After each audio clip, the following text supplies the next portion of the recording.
માન્યશ્રી પૂજ્ય શિક્ષકગણ અને મારા વહાલા મિત્રો, આજે મન થોડું ભારે છે અને યાદોનો પટારો ખુલ્લો છે. જે ક્ષણની આપણે વર્ષોથી રાહ જોતા હતા કે ક્યારે ભણીને બહાર નીકળશું, આજે એ ક્ષણ આવી ગઈ છે. ત્યારે પગ પાછા પડી રહ્યા છે. મને હજુ પણ એ પહેલો દિવસ યાદ છે જ્યારે હું ગભરાતા આ શાળામાં પ્રવેશ કર્યો હતો. આજે એ જ રસ્તાઓ, એ જ બેન્ચ અને એ જ મેદાન પરાયા લાગી રહ્યા છે, કારણ કે હવે ત્યાં બેસવાનો અમારો હક પૂરો થઈ રહ્યો છે. આ માત્ર ઈંટોની બનેલી ઇમારત નથી, પણ અમારા જીવનનું ઘડતર કરવાનું મંદિર છે. અમારા શિક્ષકો માટે તો જેટલું કહીએ એટલું ઓછું જ છે. તમે માત્ર અમને પુસ્તકો જ નથી ભણાવ્યા, પણ જીવન જીવવાની કળા શીખવી છે.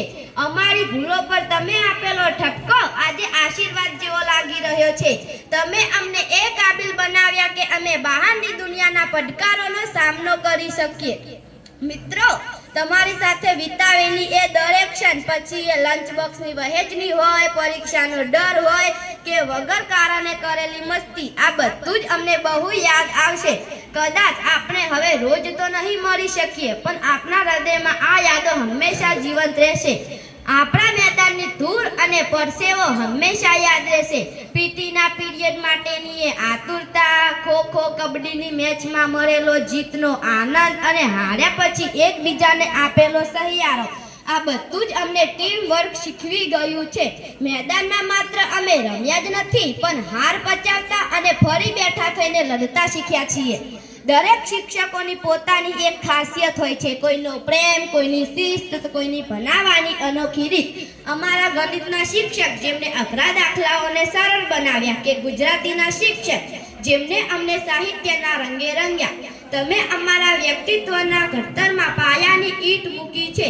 જીવનમાં જ્યારે પણ અમે મૂંઝવણમાં હોઈશું, ત્યારે તમારા આપેલા બોધપાઠ અમને સાચો રસ્તો બતાવશે.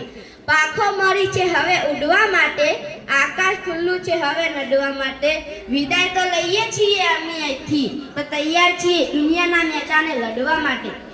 અંતમાં હું તમામ શિક્ષકોનો ફરી એકવાર આભાર માનું છું કે તમે અમને કાચા ઘડામાંથી એક સુંદર મૂર્તિ બનાવી. મિત્રો, આપણે ક્યાંય પણ હોઈશું, પણ આ શાળાની શિસ્ત અને સંસ્કાર આપની ઓળખ બની રહેશે. જતા એટલું જ કહીશ કે આ વિદાય નથી, પણ ફરી મળવાનો વાયદો છે. ખૂબ ખૂબ આભાર. અસ્તુ. જય હિન્દ, જય ભારત.